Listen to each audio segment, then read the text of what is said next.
Hello, my fellow movie fans, and welcome to the new adventures of A Feast of Films Theatre with your hosts, Jesse Prosser and Ethan R. Hill. In Technicolor.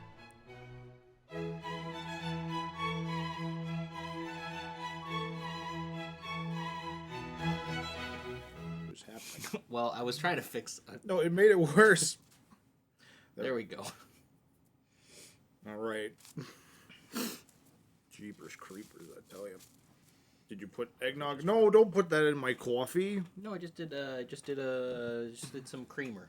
Fair enough. Figured we should finish the creamer before I leave for the holidays. Yes, absolutely. Before I go far away. Away from all of you. Away from you. And away from everything. They're already pretty far away, Ethan. No, they're right there. They're right there. It's like a 6-foot difference here. Now we're both addressing the camera. You're undressing the camera? I'm addressing the camera. Why are you undressing the camera? Hi everyone, welcome to A Feast of Films. The holiday episode. Yay! Yeah, we made it! Another year, another chunk of less episodes. Yes, absolutely. We'll be down to an episode a year in about half a decade. It's gonna be a fine mess, let me tell you. We're just slowly pumping the brakes. Absolutely. And again, we're still having fun doing it by all means, but I mean, I'm not. You're not. No. No. I have to talk to you again. Oh, right. I talk to you when the camera's not rolling. We could get more guests, I suppose, but how could we get more guests? Comment down below if you'd like to guest on A Feast of Films. Man, this is where we'd be really, really proficient if we were like, how could we get more guests? And then snap, and we had someone here. Yep. Wait, no, I got this. Whoa! Don't be so surprised. It's Boris, the Christmas skeleton. Merry Christmas, everybody! No, it'd be more like, Merry Christmas, everybody. Merry Christmas! Is the Hello! Hi! Hi! Hey! I'm not waving his hand. He's doing that himself. Absolutely. We can crop that out. It'd be fine. Yeah, we have a guest, I guess. Yep. I love how we introduced the skeleton on the Christmas episode and not the Halloween episode. Because he has a Christmas hat. Oh, yes, of course. Yes, listen, we gotta get as much use out of the full-size skeleton prop as possible, so... Yes, I think his leg is still attached. Relatively speaking. Yes, it's attached enough. But this could be you if you want a guest on our show. You here. Yes, you could be a skeleton. Absolutely. We can ensure that. Yes. Yes. So obviously... He's probably our most transparent guest. I'd say so. Yep. Gets right to the bones of the issue. I think he's a little nervous, though, because he has no guts. Yeah, that's true. Yeah. I know I'd be. Yeah. Oh, boy. Oh. There's no alcohol in this coffee. Maybe there should be. Probably. So... Enough of that skullduggery. Indeed. Skullduggery. It's a word. The hell is wrong with you? Do you not know what the definition of skullduggery? I actually don't. I'm not going to say I've never heard that phrase, but it's 100% something I've not heard in a while. Skullduggery. Underhanded or unscrupulous behavior or trickery. I think I used that correctly. I could see him being a trickery fellow. That's his name, Duggery. Duggery? Not Boris, it's Duggery. No, it's Boris Duggery is his full name. Boris Duggery. And my name is Boris Duggery, professional skeleton. Professional skullduggeryer. Professional skullduggery. Oh, man, it's like we run out of movies to talk about and we just become idiots. No, it's not true. We got plenty of movies we could talk about. For the Christmas season. I just want to tickle him. I don't know why. I want to tickle the skeleton, and it's not even real. If you're a guest on the show, I won't tickle you unless you want me to. Then I will, but it's consensual tickling. Absolutely. You have to sign a waiver beforehand. Yes.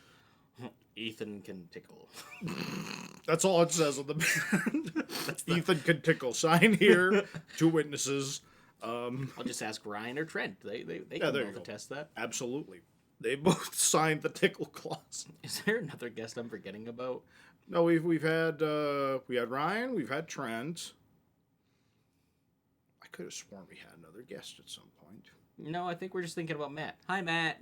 Hey, Matt. Merry Christmas, Matt. Hope all is well. No, I don't think we ever had another guest. I think it's literally just been Ryan and Trent. There's been scheduling conflicts with some people, I know for sure. There's been talks. There's been discussions. There'll be others. We'll have some fun stuff for you in the new year for sure. Don't make promises. We don't know. We don't even have a plan for the new year. Well, and this show's never fun, so it's fun for me and you. Absolutely, and that's all that matters, really. Yeah. And we know what tickles this guy's funny bone. Not us. No. So, it is the Christmas season. 'Tis Christmas, yes. And, of course, as people who enjoy watching movies, obviously there's, like, the classics that you watch. It's a Wonderful Life, which I know recently you've had the debate with people that, like, it's technically not a Christmas movie. No, I don't, and no one ever debates me on that one. It's literally, it's what we've talked about every year. Mm-hmm. People bring up Die Hard. People bring up whether it's a Christmas movie or not. And at the end of the day, I genuinely don't care. Genuinely, I do not care if it is a Christmas movie to you or not. Mm-hmm. If you love it for Christmas like you do, I accept that and I respect that. And it's not a Christmas movie to me. Now, the reason why I get so heated about it is because people don't seem to respect my decision to not include it as a Christmas movie. So I choose violence every year, and I come up with new arguments and new conversations and comparisons as to what actually constitutes a Christmas movie. Right. And by definition, It's a Wonderful Life, Home Alone, Lethal Weapon. Let's not have a go at Lethal Weapon, okay? Those movies don't necessarily count as Christmas movies, but they're movies that can be around Christmas. Yeah, they got a holiday feel. And I know another controversial one that you talk about is Gremlins. Yes, Gremlins as well. Sound of Music is one that again is a Christmas movie to my family. But like it has nothing to do with Christmas at all. It feels more like Thanksgiving movie. Well, and that's the thing. I never expect anyone else to be like, "Oh yeah, Sound of Music, that's a Christmas movie," because I understand that that's just part of my family's traditions. Mm-hmm. Just like Die Hard is a part of your family's traditions. Yes. Like, definitely, like, for sure, one of my traditions. Yes. Absolutely. And that's all I'm saying. I'm just saying, in the Die Hard debate, just respect each other's celebrations and their Christmas traditions, and no one's right or wrong. It can be both. It can literally be both. It's just, again, it's... Look, some people's Christmas movies are Silent Night, Deadly Night. That's not going to ever be a thing in my family's household. Like... Or Silent Night, Deadly Night Part 2. Exactly. Krampus is probably not like... Krampus is a Christmas movie, but it's not in everyone's house. A Christmas Carol, a lot of people don't like the ghosts in it, so they don't show that. Mm-hmm. I think that's my favorite Christmas movie. Yes. But which version? Christmas Story. But which version of A Christmas Carol? That's what I'm saying, Christmas Story. A Christmas Story? It's my favorite Christmas story. Okay, because A Christmas Story is a different movie. Yes, which I've never seen. Yes, neither have I. One of these years. I just never got around to that one for whatever reason. Yeah, me neither. But I've seen plenty of clips, but... But that's, again, about Christmas traditions. That's just what it is, and that's the beautiful thing about the time of year. Mm-hmm. Christmas Vacation, you can't take Christmas out of that. I mean, you can, and you get all the other vacation movies. It's just vacationing. Yes, except for it's a... Stay-at-home vacation? A staycation, yeah. Staycation? That's a thing, yeah. Yeah, I dig that. That's pretty much what I'm doing. But... Yeah. Have you ever heard the term staycation I've heard staycation before. I was concerned. Of course. But no, like, Christmas Vacation is just, like... I mean, it's that one's probably, like, objectively my favorite Christmas movie. Like, that one I've watched pretty much every single year since I watched it when I was a wee lad and didn't fully grasp all the humor. You just heard them swearing and thought it was funny. Absolutely. Oh, it was hilarious. Well, it's just like stuff like the physical comedy. Like when I was younger, in a lot of these comedies, like Caddyshack's another one where it's like I watched it when I was a lot younger and I didn't necessarily understand a lot of the more adult humor, but a lot of the like more slapsticky elements is what I really enjoyed about it. And then as I grew up, I was like, oh, these are actually like really good, fun jokes as well to go along with the slapsticky humor. I think it's why both me and you at a young age both liked the Three Stooges when we saw them, right? Like, Oh yes. we saw people getting smacked around and falling, and we're like, this is this fun. is the pinnacle of comedy. This is hilarious. Wise guy, huh?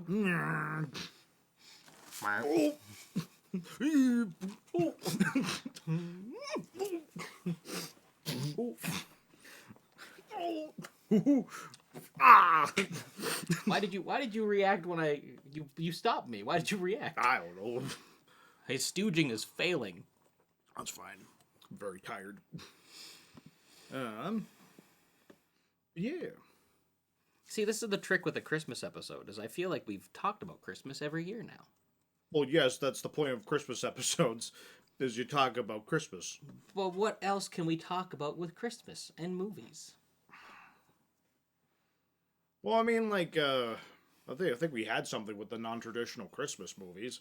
We talked about that last year. Did we?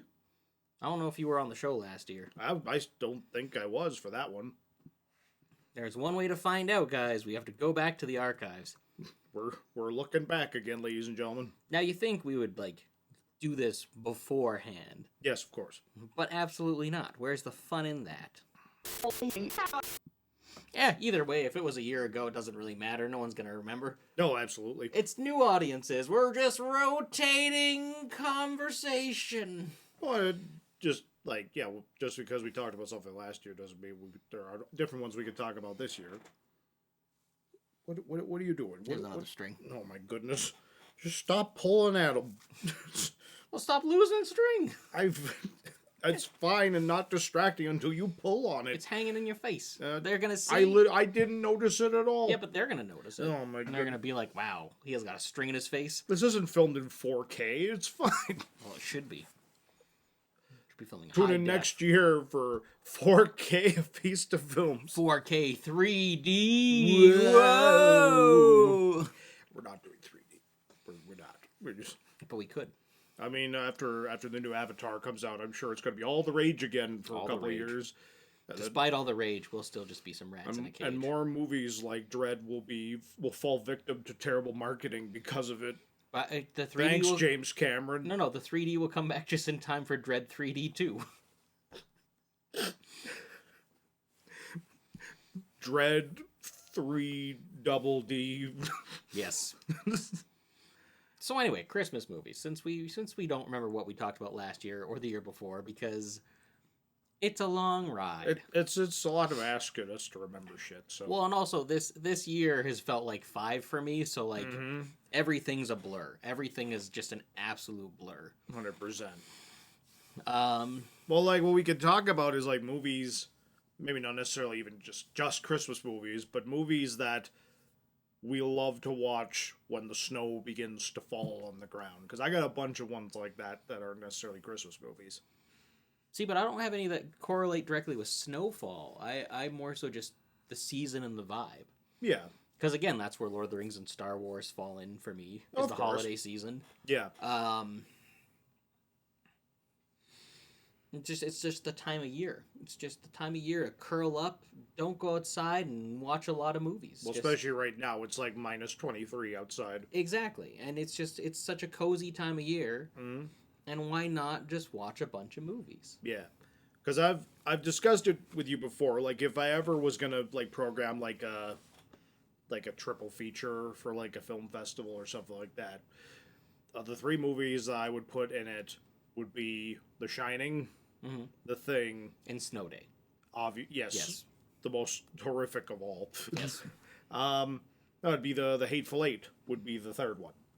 Because It's like to a me, 7-hour marathon. oh, absolutely. Like it's you're gonna need multiple breaks between. But like to me, those 3 movies share so much DNA as far as like the themes they have and like the way they're shot, all that stuff. Like See, and Kurt Russell's in 2 of them. I can agree about The Thing and Hateful Eight. The Shining stands out as kind of not that. Yeah, it's got Jack Nicholson go crazy. The Yeah, snows but no begins one to goes. fall. No one really goes crazy in The Thing or in. Yeah, Hateful they Eight. do. No, they don't. Wilford Crazy. Brimley loses his shit. No, they don't go. It's not. But it's not the same type of go crazy. Yeah, but like people become paranoid in all three, and like they're losing their minds. Yeah, and but Jack isn't paranoid. I think he is. There's that whole scene where he's talking to Grady about it. He's paranoid about like his alcoholism and all that jazz. I think you're using the wrong word. Well, maybe I am, but regardless, I think thematically they all have isolation as a theme as well. Blizzards. Yeah, but they all have multiple, like the bigger casts in the other two. I mean, The Shining has a pretty big cast. It's just like a lot of like smaller roles with the ghosts. Oh, the ghosts don't count. The ghosts don't count. Ethan, the ghosts definitely count. It's all part of the Overlook. When you're doing the census, do you count the ghosts in your house? I can't say I've ever done a census where there was an option to include ghosts. How many people are living here? About 700. They've always been here. And more coming. See, now I want to do that. Like, not in reality, but that'd be funny. It's just like, am I counting the dead as well? No. You know, dead people have rights too. Ooh. I'm just saying. That there are probably other ones that would fit better into that. Like, perhaps, but also, those are just like three really great movies. Are they? Yes. All three are fantastic. Are they? Yes. I know you are less of a fan of The Shining than Are I they? am. Yes. What are you I don't know. like, what do you... I mean, I like The Shining well enough. Yeah. It's a really great movie. Are they? Yes. And so is Doctor Sleep, by the way. I think it's a wonderful companion piece to The Shining. There's a lot of people sleeping on it. Absolutely. But like Ewan McGregor gives a really great performance in it. They don't go overboard with the references too much. At least until like even the third act, when they literally go back to the Overlook Hotel. It doesn't go too far as being like heavy with the references. Like, it feels natural to how the story would flow. Yeah, which absolutely. is nice. But yeah, like it's just like those are three movies where just like you feel cold watching them, you know? Like, they've got a very heavy atmosphere. Day After Tomorrow. Day After Tomorrow. It's a brilliant film. A movie where Canada just like, oh, this is the weather change? We couldn't tell. Yeah, Canada just kind of gets glossed over in that entire movie. Yep. Like, it kind of reminds me of, like, in the book World War Z, when winter rolls around. And basically, like, the Americans find out that, like, zombies don't function very well in the winter, so all of a sudden, a bunch of Americans try to, like, go across the border into Canada, and the Canadian border is just like, no, you can't just come into Canada. Are you crazy? So then a bunch of, like, Americans end up camping alongside the border, and a lot of them end up freezing because they were not prepared for how cold the winter was. They're just trying to get away from the zombies. It's just one of those, like... No, I think you're incorrect on that. No, that's 100% what happens. No, I think they actually made it into Winnipeg. Like, some people do, but, like, the vast majority of people, like, they're, like, trying to prevent everybody from coming into the country all at once. Because, again, they have their own population to worry about. No, I don't think... I literally just, like, a month or two ago, just reread that chapter. Is it that? Because, like, I definitely don't remember. It's the one with the lady where, like her family... her family essentially feeds her a person. Hmm? Yeah. No, of course. Like, I remember that, but, like, I distinctly remember the borders being closed. No, not that I remember. I have to reread the book, but, like, I definitely remember that being a thing. No, like, again, like, well, either way, whether they camped out at the border or they camped out up top, they weren't prepared. Yeah, like, that's the big one where it's just like, oh yeah, Canada, we'll just go up there, it'll be fine, and they were not ready for how freaking cold it gets here, which is just like equal parts tragic, but also kind of hilarious. Well, they also thought it was going to be like for a couple weeks. Yeah, like they weren't prepared for the longevity of like months and months and months and months and months. Yep. You got 2 seasons. You got construction and winter. It's a good time. This is the worst episode I've ever been a part of. No, it's fine. But no, like the Hateful Eight feels like just like a great little like, because again, it's all kind of in that one location, the haberdashery. Minnie's haberdashery. Minnie's haberdashery, and you got all these like great actors giving wonderful performances. One like and again, that one to me that's a true whodunit. Yeah.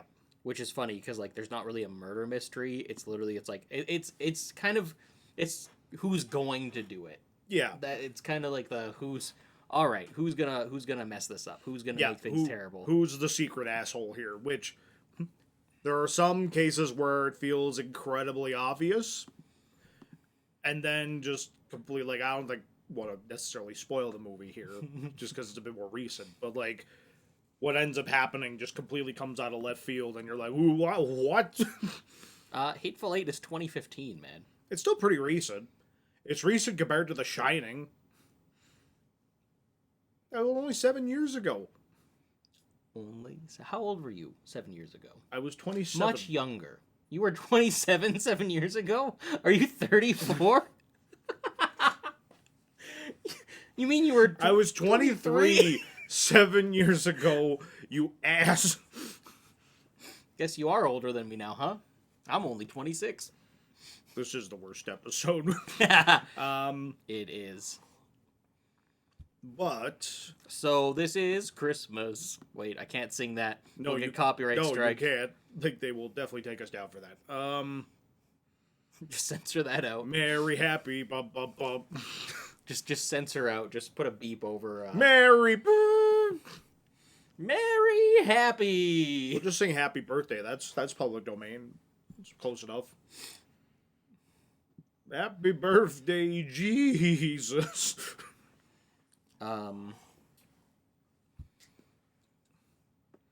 And then The Thing is just the best movie ever made, so. It's true. Like, that, but, like, I've talked about that one in excess when we did the John Carpenter episode, so. It's very true. Yes. Yeah, but no, those are 3 movies where it's like, I could, like, whenever it gets cold outside and, like, the snow starts falling on the ground, it's just, like, it's the perfect mood for some grimy, intense, claustrophobic horror. And in the case of The Hateful Eight, just a thrilling suspense story. What's a Christmas movie you think everyone's sleeping on? Die Hard. No. Nobody's sleeping on Die Hard. Except for you when you sleep in your pile of Die Hard copies. Yes. Oh, it gives me such Christmas comfort. I made a quilt out of Die Hard DVDs. Yep. It's really obnoxious. It just every single time. He likes the white noise though when he sleeps. Yeah, exactly. It's very soothing.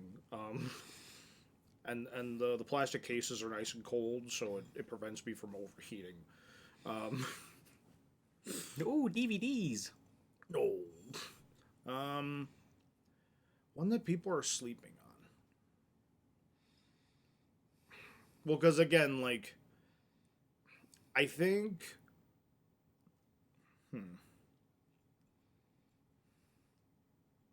because again, a lot of the movies I really enjoy are like obvious classics, like your Home Alones and Christmas Vacation, things like that.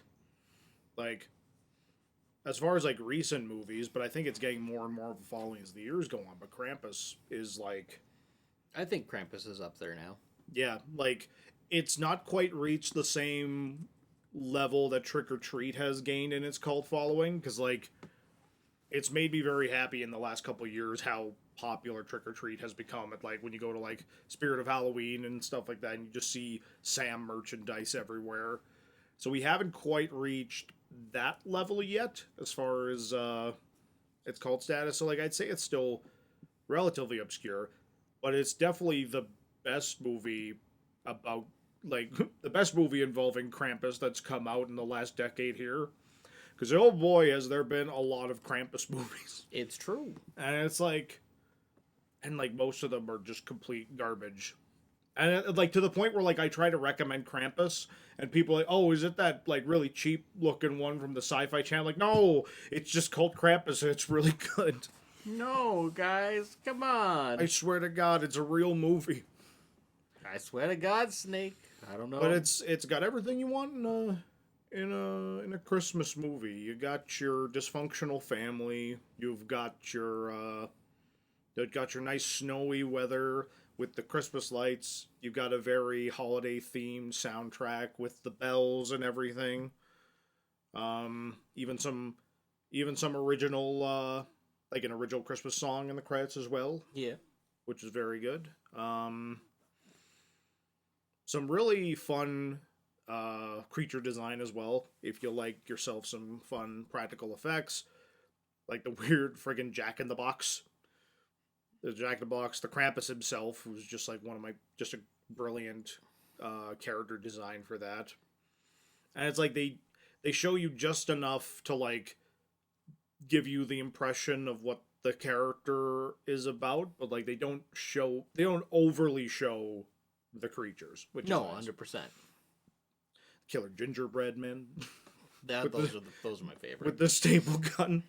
One, it's got a bit of that Gremlins flavor to it, where like you get some of the with the killer toys and all that. You get a bit of that like mayhem that you get with the Gremlins, so it's got a bit of that flavor in there as well. It's got the dysfunctional family dynamic that you get with like a Christmas Vacation, but ultimately like they still love each other despite all that, and it's like the whole power of the season. That's the power of love. Yep. There's a whole section that's in like stop motion claymation, so it's got that covered as well. Like Krampus has got a little bit of everything for the holiday season, in the same way that like Trick or Treat kind of covers a lot of the bases of Halloween. Yeah, absolutely. Especially with like because it's got that like comic book thing going on, kind of like Creep Show as well with Trick or Treat. So I just looked up like a list of movies, and in all honesty, like I don't think there is such thing as like an under or a slept on Christmas movie.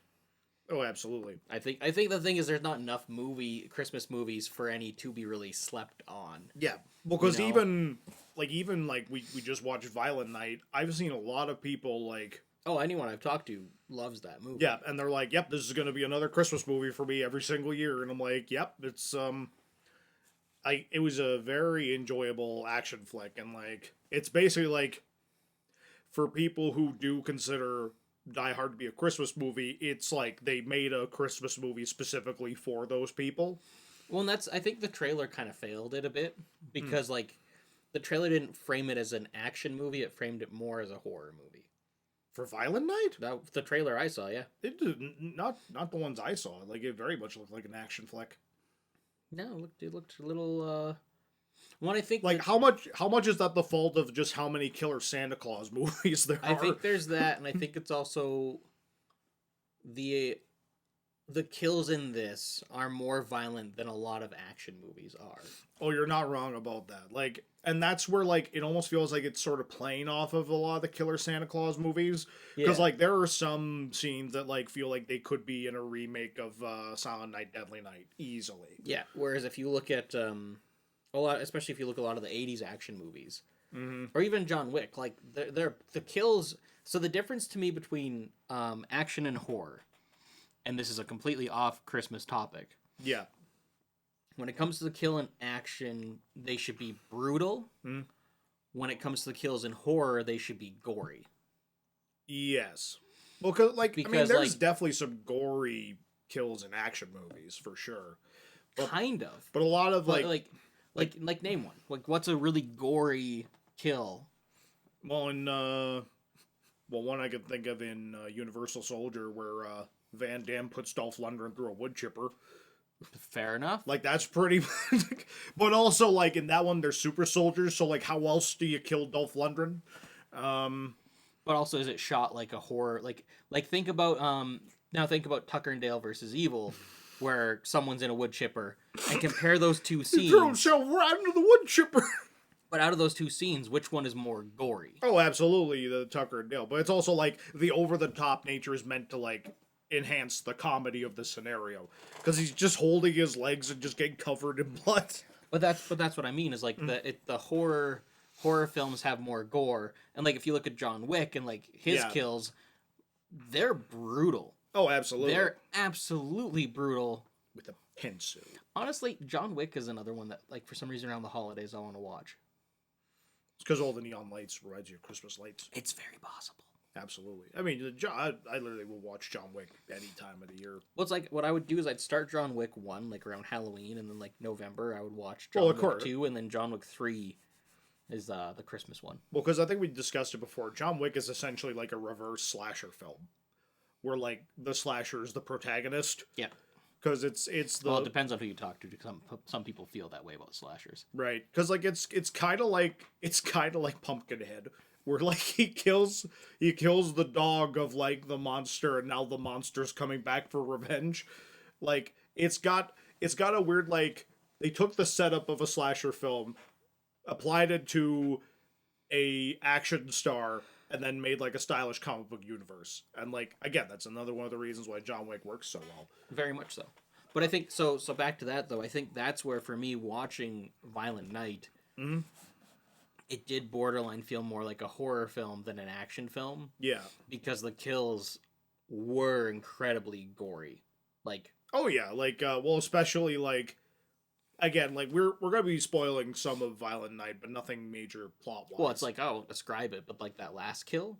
Oh, absolutely. Like the last one, that is like I haven't seen that level of gore in a movie in a very long time, but it was brilliant. Oh, absolutely. Like, but that kill for me was like, well, and so specifically, actually speaking of that, like that, and the amount of language in it is why, like, for me, it wouldn't be a Christmas classic if I ever have kids, because like, well, no, like it's definitely, like I definitely could never show that movie to a child. No, with like good a context. teenager for sure, but like Krampus, I kind of could. Well, Krampus is PG-13. Like it's got that Gremlins factor where it's like it's a good gateway horror where like it's not too scary, but like it's got those spooky elements to it.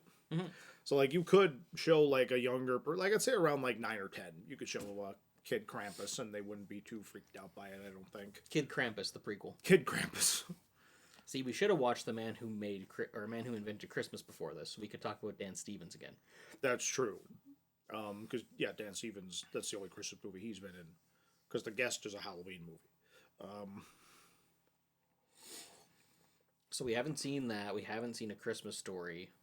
Are there any other major Christmas movies you've just never seen? Any of the Home Alones past 2? You didn't see the third one? Nope. I saw the third one in theaters. I was like, no Culkin, no money. my friends wanted to. My friends wanted to go because we were. Oh, how old were we? We were children when the third one came out.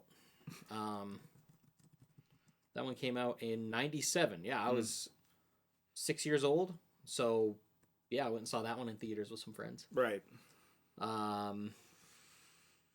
Never saw 4 or 5, but I. 4 or 6 now? I guess that the new one's like the 6th one, which like nobody was asking for. Fox was asking for it. Yeah. And then Disney delivered on Fox's ask. Mm-hmm. What have I not seen? Well, I mean, there's probably about 10 Christmas Carol adaptations that I haven't seen. I've seen most of them. Yeah. We just watched the George C. Scott one, which was delightful. It was because so we love George C. Scott. The man was brilliant. Rest in peace. We can't wait to watch Patton. It's on our list. Absolutely, it's gonna be great. Like that man growls like no one else. Did we? I guess it's more like he barks his lines. He doesn't yell. He barks. No, I'd say growls is a good. Fine. Like Cratchit. Did we was the first thing we both saw him in Exorcist 3, and it's just been like a spiral? Because it was like we watched Exorcist 3, then we watched The Changeling, which was also incredibly well done, and now we've watched Rescuers Down Under, which he plays the bad guy in that, so we get the voice acting aspect. And it's all leading up to Patton. No, I think actually I saw him first in Doctor Strangelove. I just didn't recognize, like... I guess, yeah, like, Doctor Strangelove would technically be the first place I saw him in, but I haven't seen that movie in so long. It's been a while.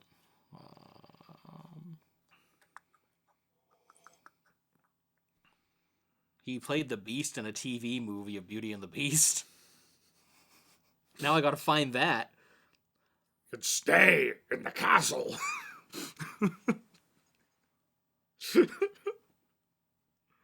He's in Firestarter. Now we have to watch Firestarter. Oh my god. I didn't know he was in Firestarter. Yeah, like, that's what I never got around to. He was in an adaptation of Murders in Rue Morgue, another TV movie. He did Extras 3 and Rescuers Down Under in the same year. Brilliant. Absolutely brilliant. Amazing. But no, his Scrooge was great. He was, like, giving 110%. That last scene where, like he's shown his gravestone and he's, like, begging is so, like, man, like, he's going for the Oscar in this, like, TV movie. It's delightful. I think he plays cigarettes in, you know that anti-drug, the cartoon All Stars to the Rescue thing. He does. Wait, does he play cigarettes or marijuana? He plays smoke, Smoke. and I feel like smoke is in reference to like Marijuana. You wanna smoke up, kid? Like, yeah, I could see it.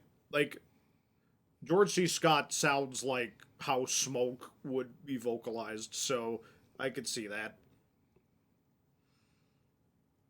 Yeah, Smoke is, from what I gather, Smoke is the bad guy.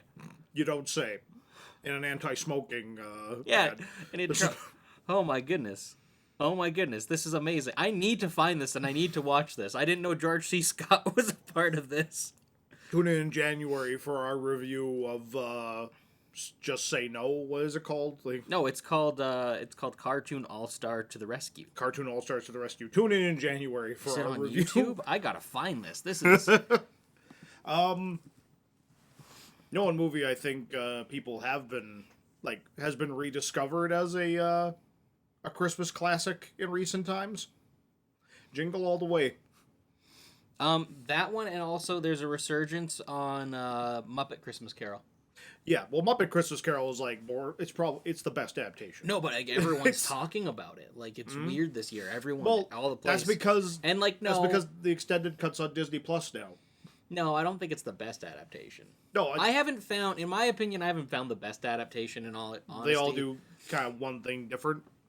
Well, because like the Disney Christmas Carol is really good because Scrooge McDuck is just amazing. Of course. His namesake. Yeah. Muppets Christmas Carol is really good, but they're just like some moments are really Muppety, and then some moments are just like too traumatizing. And I don't even mean like the Ghost of Christmas Yet to Come, but like the Ghost of Christmas Past is just freaky. Well, and of course there's the Flintstones Christmas Carol, which has the wonderful framing device of them putting on a play of a Christmas Carol, and then telling the story around that. So, like, that's also unique in the way it tells its version of it. It also begs a lot of questions about the Flintstones universe that we're not going to get into, because it's like, so Christmas exists. No, it's Ethan. And Santa exists. Ethan, it's been established. It takes place in a post-apocalyptic universe where we're back to the Stone Age, just like Horizon Zero Dawn. And above them live the Jetsons. Yes, that's canon. I'm sorry, everyone. It's not canon. It's a fan theory. It's fanon. Yeah, because so in the event where they actually crossed over, I do believe it was time travel. Oh. That crossed them over. Or is it? Yes. Yeah. And then it's not a movie, but I enjoy the comic book Batman Noel, which is essentially like I think it's still weak. A Christmas Carol I still adaptation. think it's weak. I like it. I think it could have been better. It could have been handled a lot better. Yeah, like it's arguable, but like I enjoy the way they did the ghosts of like Christmas Past and then Christmas Present being Superman, the Ray of Hope and Joy and all that jazz. Like basically it's a whole comic about how Batman's gotten to grimdark. Yeah, and it could have been handled better. Yeah. It could have been actual ghosts. It's DC. I think it's quite Deadman good. didn't even make an appearance. Well, no. Why wouldn't it's a Batman story. Dead Man is a literal ghost superhero. Is literal ghost? Yes, literal ghost. Literary ghost. Is literary ghost. Yes. Should have had space ghost. I did like the George C. Scott one a lot. The Alastair Sim one is my dad's favorite. Which one did Patrick Stewart do? Christmas movie in the 90s. Christmas Carol. I haven't seen that one yet. I have not seen that one either. We'll have to... That's on the list. My goal is to go through every adaptation of A Christmas Carol. And then rank them? No, and then make the best prime version of it. Ah, okay. I'm sure that'll work out great. I think it will. I think that I am the person to clearly adapt this again for the 60th time. But this time is going to be the best time. Yes. That's what you do if you ever obtain like the ability to do time travel. You get the best Scrooge actor. You get the best, like, like David Warner is also Cratchit in that one. He's really good. Although the problem is I always see David Warner as bad guys, so I'm just like, well, clearly Cratchit is going to be the bad guy in this. He's gonna ask Scrooge how many lights he sees. How many lights? There are 4 lights. I guess Spirited just came out too, which is something I guess I have to watch for this criteria. Spirited? Yeah, it's that Will Ferrell, Ryan Reynolds. Is that a Christmas movie? Yes, it's a Christmas Carol adaptation. Oh, I did not know that. I actually didn't. Like I saw them talking about it, but I had no idea it was a Christmas thing. Shows how much you pay attention. Apparently. And of course, there's gonna be a new Netflix Christmas movie called The Christmas Chronicles. Yes. That's one that I think more people need to watch. The Christmas Chronicles 1 and 2. It's true. If for anything else, Kurt Russell's portrayal as Santa Claus, it's wonderful. He does a great job. It's like the best way that I could describe it is like you could see this version of Santa Claus being the one that exists in like the Marvel Cinematic Universe, and you wouldn't even bat an eye. Like, just a fun story tone wise, I would say. No, it's genuinely one of my favorite Christmas movies to come out recently because it's a cheesy Christmas movie. Mm-hmm. It is unapologetically just like cheesy Christmas fun. So I need to recant my statements about watching every adaptation of A Christmas Carol. And how many are there, Ethan? A lot. A lot? A lot. More than 200? I can't count. Oh my god. That's not even like I can't count them. I just can't count in general. That'd be an interesting project to watch every single adaptation of A Christmas Carol. 13, 14, 15, 16, 17, 18, 19, 20, 21, 22, One eternity later. 23, 24, 25, 26, 27, 28, 29, 30, 31, 32, 33, 34, 35, 36, 37, 38, 39, 40, 41, 42, 43, 44, 45, 46. It's a lot of carols. 47, 48, 49, 50. Is this including... 51, 52, 53, 54, 55, 56, 57, 58, 59, 60, 61, 62, 63, 64, 65, 66, 67. 67? That's the end of it? So that's the end of the film adaptations? Film and TV adaptations. Okay. And then there's theater. We don't have to watch all the theater ones. Because there's a lot more theater ones. I'm not shocked by that at all. Well, because there's also Scrooged, which is another adaptation. But that one's very drastically different, obviously. No, not at all. What takes place in modern day and like... Yeah, it's an adaptation. It doesn't have to be, when you do an adaptation, it doesn't have to be a one-for-one time period. That's why Shakespeare's been adapted so many different times Well, in of so many course. different ways. Yeah, I'm not disagreeing with you. I'm just saying, like, they do take a lot more liberties with Scrooge than with a lot of other No, it's adaptations. the same story happens. It's the same... But it's not Victorian England. No, but that's and what I'm he's saying. not British. No, that's what I'm saying, is with adaptations, you can change the settings and you can change I'm not disagreeing the location. with that. You are. I'm not disagreeing with that. I'm just saying that Scrooged is very different from your standard adaptation. They take a lot more liberties with it. No, they don't take liberties with it. They just change the setting, and the theme is the same. The story is the same. They just change the setting and the characters. Yes, like with Shakespeare, you can change the setting and you can change what the characters do and still tell the same story. She's the Man is still an adaptation of Shakespeare. Yes. No, I'm not disagreeing with you at all. I'm not disagreeing. I'm just saying, like, it's a more out there adaptation than others. That's all I'm Comment saying. down below if he was disagreeing with me. But yeah, so there's a lot of them. There's a lot of Christmas carols. You know, they changed a lot. They weren't adapting it, but they were adapting it. No, but no, weren't. they were adapting. They just changed more than other adaptations. That's all I'm saying.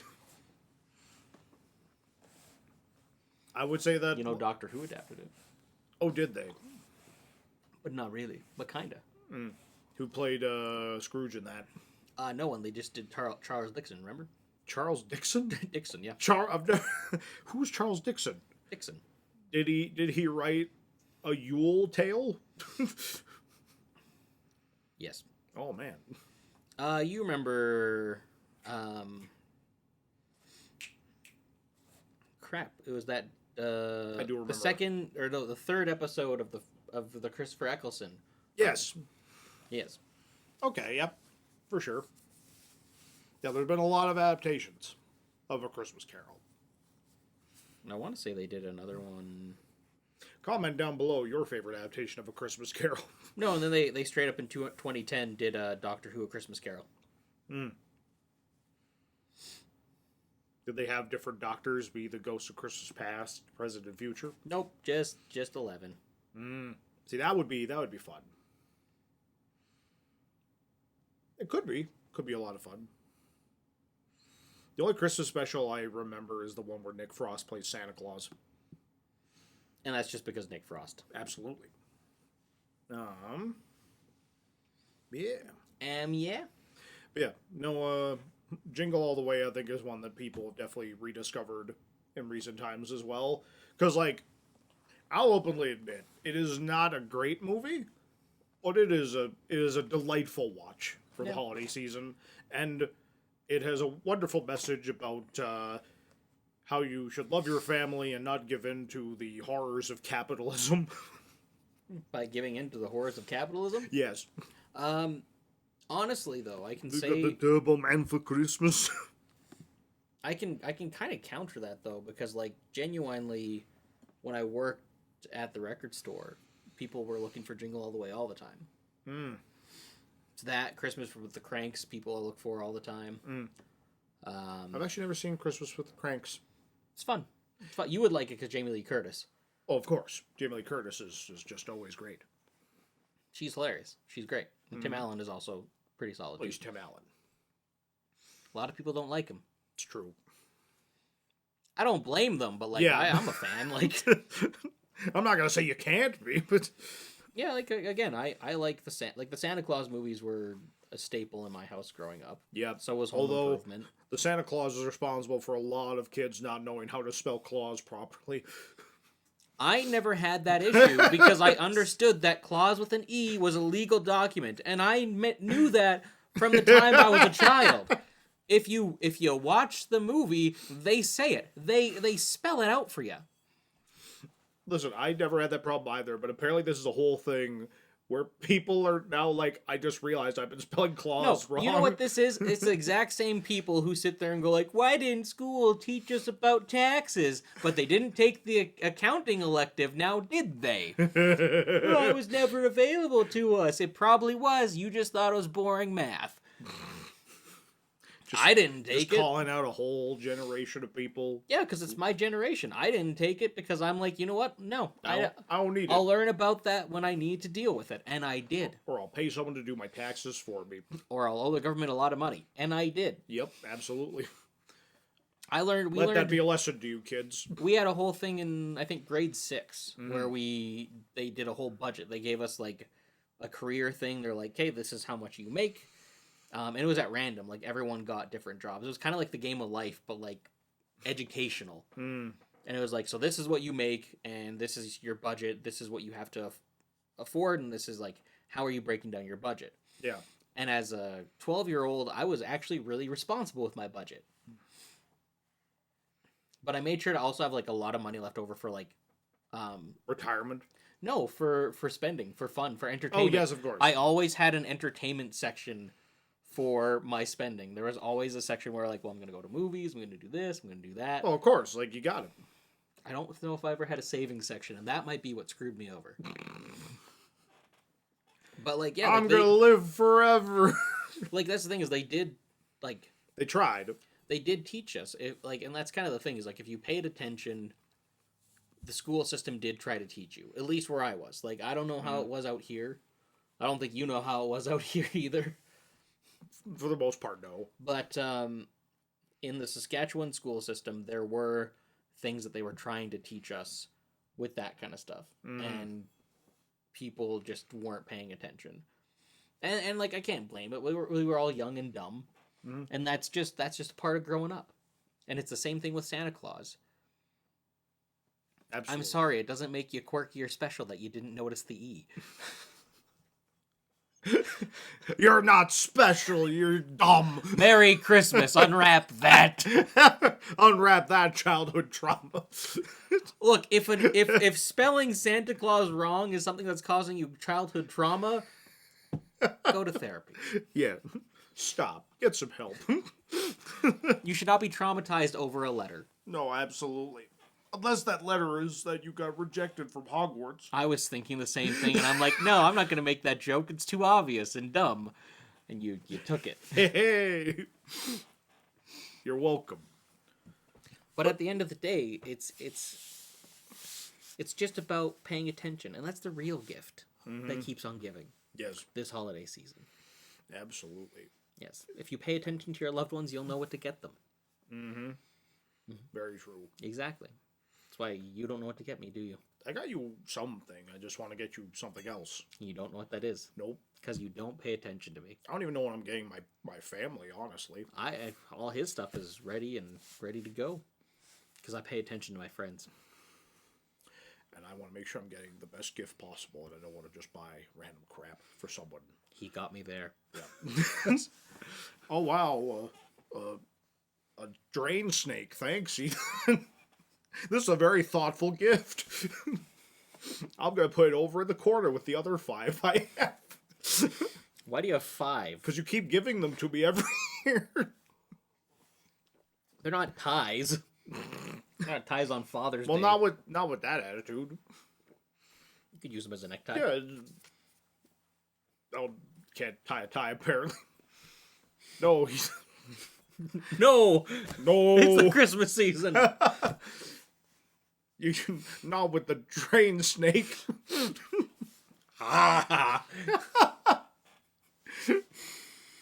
It's how I stay thin on the holidays. Unclog your life. Yeah, no, I gotta unclog all that turkey dinner that I eat. Yeah, yeah.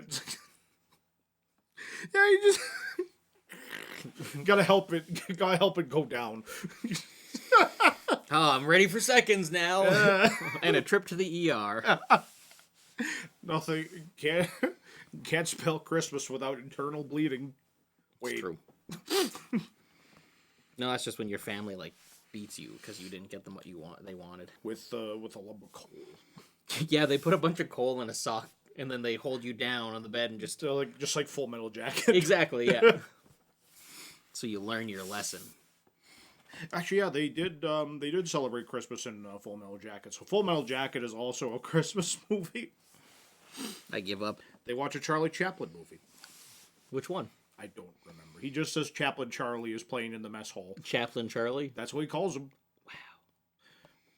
So deep. Yep, absolutely. So invigorating. Great movie. It's okay. For some reason, I keep, like, in my brain, like, Highlander feels like a Christmas movie, but it's definitely not. I don't think there's even snow on the ground. Nope. See, and I always think Child's Play, for some reason, is a Christmas gift, but it's not. Yeah, because it's just... Or is it? No, it's a Does he birthday get present. Chucky for his Christmas? I think he might. No, it's for her birthday. Is it? Because like she's trying to get a very similar setup to Jingle All the Way. She's trying to get the good guy doll for her son, but she can't find one, and then she has to buy one in a sketchy back alley from a guy. You want to buy some Chucky dolls? If you're looking for a toy for your kid for Christmas, don't buy it from a sketchy guy in an alley. Is the lesson of the Child's Play franchise. It's for his birthday. It is for his birthday? It is for his birthday. Okay, fair enough. But, like, it feels like it would be a Christmas thing. No, that's Just remember that scene where Arnold Schwarzenegger dresses up as a giant good guy doll. No, that's my point as why Jingle All the Way and why Gremlins aren't technically Christmas movies. Jingle All the Way is more of a Christmas movie. You can literally just replace it with... No, you can't. Why would they have a parade for just his birthday? Thanksgiving? I guess, yeah, they do that. 4th of July? They have parades all year round. Yeah, but would they have the Turbo Man as a thing? Yes, they have floats of many varieties all year round. Ethan, it has to be a Christmas movie because how else would that jetpack actually work if there wasn't Christmas magic in the air? Science. We can't even figure out jetpacks now properly. Like, we got, like, there's those weird ones where it's, like, the rockets on the hands. By your definition, every James Bond film with a jetpack has to take place at Christmas because we can't make them so it has to be... I would love a Christmas... James Bond Christmas movie. I agree. I'm not saying I wouldn't, but I'm saying by your definition now... James Bond versus the Grinch. Is that the code name for, Blofeld? Yeah. Yep. Spectre's new agent, the Grinch. The Grinch is stealing Christmas. Is this code? The Grinch is stealing Christmas. Christmas. Jesus Christ, he's hairier than me. Wait, Jesus Christ is hairier than you? Jesus Christ. No, Jesus Christ helps James Bond fight the Grinch. Happy birthday to me. And he pulls out nunchucks, but they're crosses on either end. Well, and it's he defeats him with a ray gun that makes his heart gain 5 sizes rapidly, so that he dies of an enlarged heart.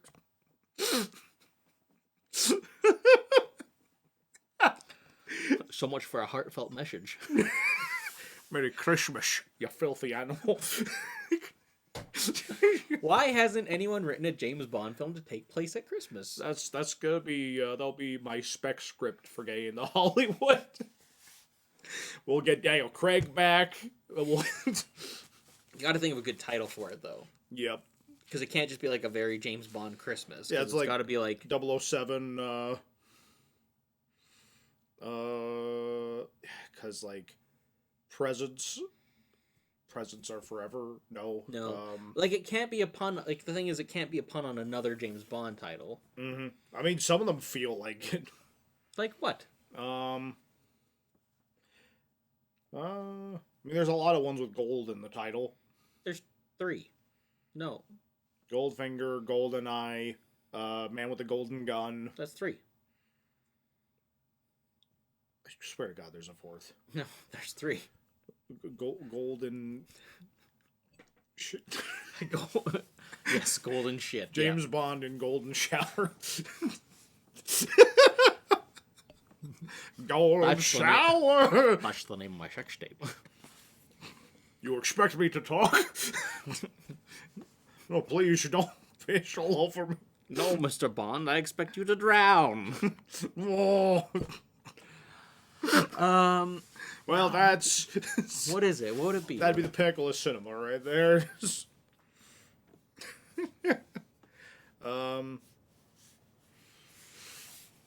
What would it be? What's a Christmas themed? Okay, so like maybe it's like green something, because like you got the Grinch, you got green. No. It's got to be an aspect of the plot or a character. Like 007 in Greenpeace. It could just be Countdown to Christmas. Countdown to Christmas. Yuletide Die. Because we also got to think of the song here. Because there's Yeah, that's where Countdown to Christmas, I think, could actually work as a title. And it's, who's doing the song? Who's doing the song for this fictitious Christmas movie? Who's doing the song? We need someone new on the scene, but not too new. No, it could be a seasoned veteran. Yep. We'll get Madonna back. We'll get Madonna. No. You want to Die Another Day 2.0? Nope. Die Another Day is the worst Bond song. Like, in my opinion. Michael Bublé. Of course Michael Bublé does the song because he's known for Christmas. Mariah Carey does. A duet between Mariah Carey and Michael Bublé. Yep, Countdown to Christmas. For the Countdown to Christmas James Bond Christmas movie. Yeah, there we go. MGM, call us up. We got your first Bond movie. We'll get Cavill in there. And if you don't own it anymore, Warner Brothers, call us. The Grinch is public domain now. We know that. So you Public domain. Public donaire. Yes. Yeah, so you can just have that. If they could do a horror movie based on the Grinch, you could definitely put him in a James Bond movie. You could do Sherlock Holmes fights the Grinch now. You could. We could make that movie and nobody could tell us not to. I think a lot of people would tell us not to. We could do Dracula fights the Grinch. I don't like where his brain's at now. How the Grinch stole Dracula's coffin. I'm glad to know one of us wants to make good movies, and then there's you. I think these are brilliant ideas. I think they're derivative, and you're a 2-bit hack. Are you telling me you wouldn't watch Sherlock Holmes try to surmise who is stealing Christmas? What's in the title? The Grinch. You already ruined the mystery. No, it'd be a Study in Green. Yeah, you ruined the mystery though. Actually, no. I think A Study in Green is a Lovecraft adaptation, isn't it? Or no, it's like something Emeralds. It's like the Lovecraft Sherlock Holmes story, but then it turns out not to be. It's a very good story. Do you say Lovecraft Sherlock Holmes? Yeah, there's a Lovecraft Sherlock Holmes story, but then like it turns out to not quite be Sherlock Holmes. It's very good. It's a very good story. Neil Gaiman wrote it, actually.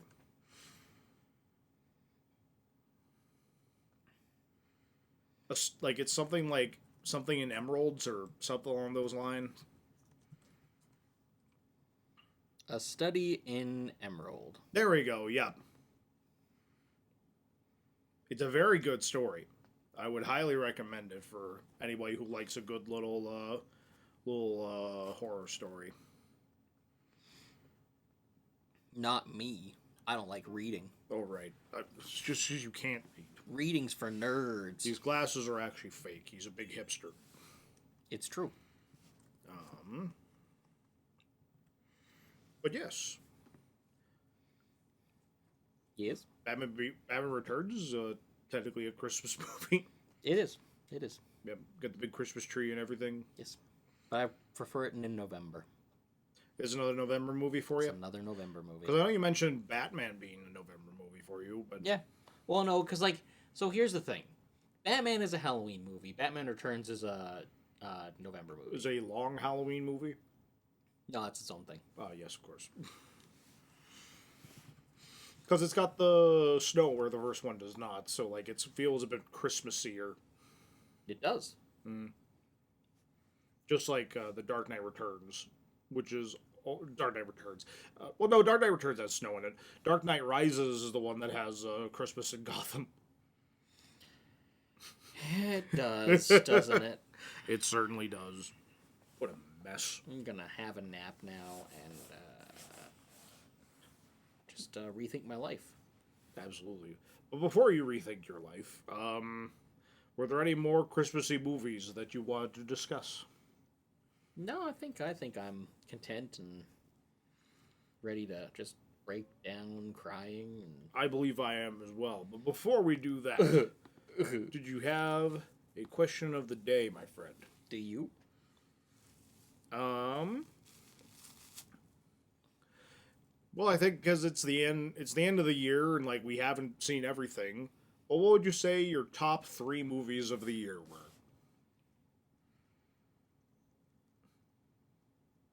The Fablemans. Okay. Everything Everywhere All at Once. Solid choice. And give me a minute. Just gotta.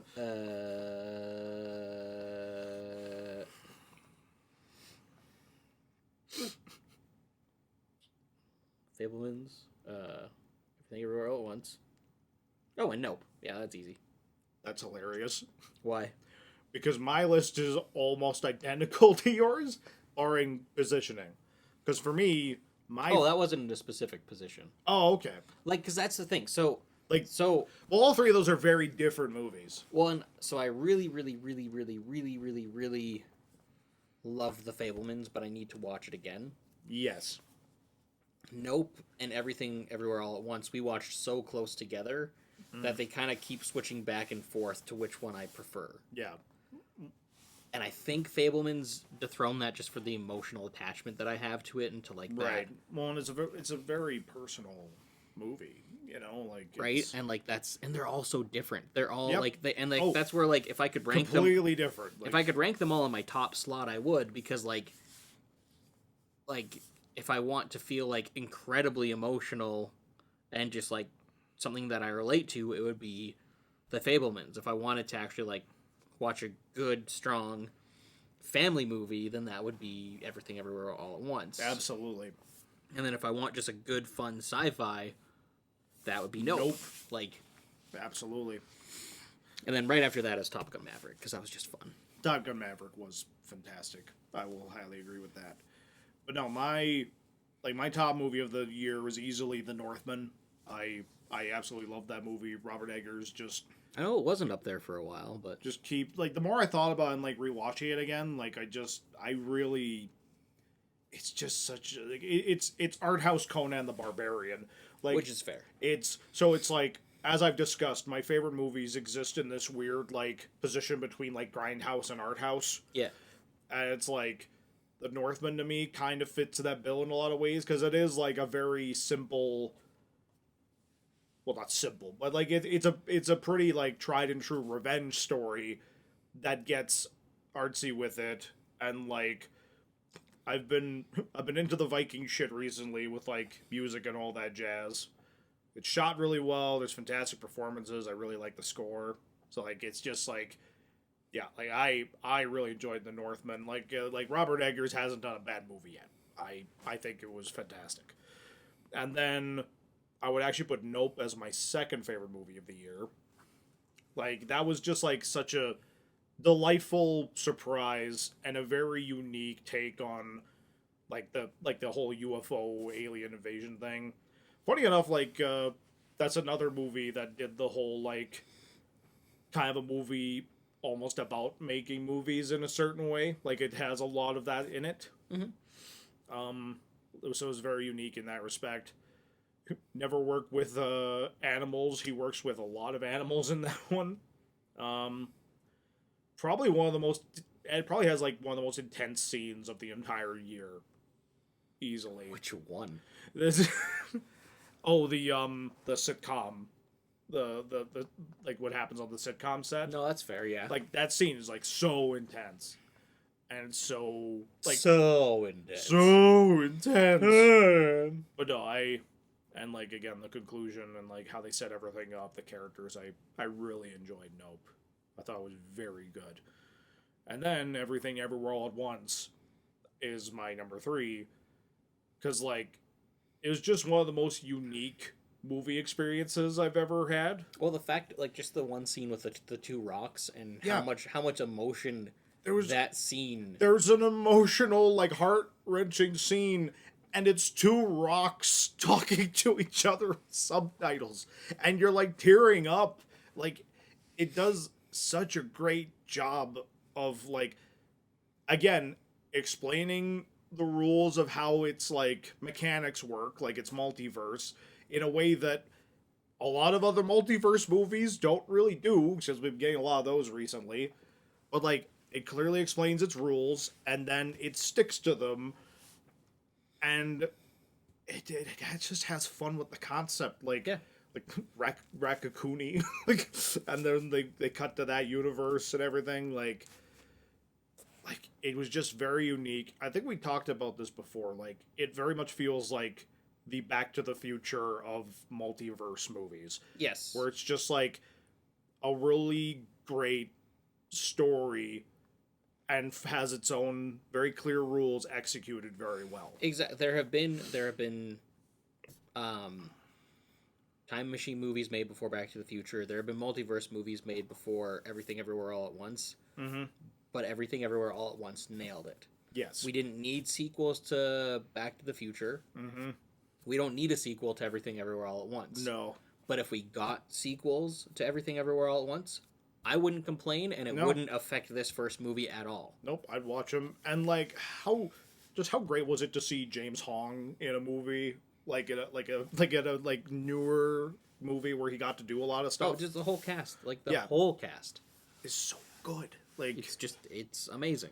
and like it literally, like the title is accurate, because like you go from like really cool choreographed action sequences to like really emotional dramatic scenes to like absurdist comedy to like heart-wrenching scenes, sometimes like within like minutes of each other. Yep. And it all feels consistent. Well, and again, that's where I have such a hard time rating all three of those movies, because they are so drastically different. Yeah, like the Fablemans would be like, I think it'd be like my number 4 if I had to like be objective, like 4 or 5 for sure. Seeing Northman is like way down on my list. Like I think No, I gave it like, and I don't blame you for it. Like yeah, Northman I gave like 3.5 stars too. Oh, man. Like I gave it the same rating I gave Sonic 2. oh, I mean, and the Batman. see, in the Batman I rated way higher than you. I gave the Scream remake, or not remake, the Scream sequel a higher rating, and Kingsman. Or no, that was last year. Yes. Yeah, like Scream 4 I really enjoyed. Like, or sorry, Scream 5. Prey I gave a higher rating to.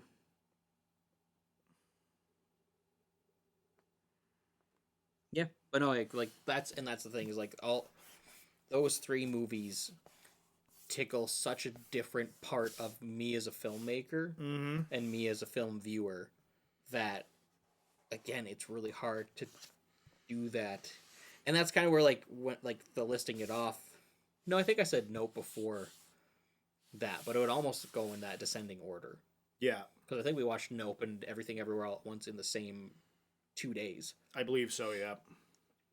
It was great. It was, and like, I don't know, this year has been really good for some solid original content. Absolutely. Like, really, there's been some, like, fantastic, like, really great franchise films, but more so than that, really great original properties. Well, and I'm really excited to see that. I'm really excited to see that, like, my top 3 movies aren't franchises. They're their own thing. Yeah.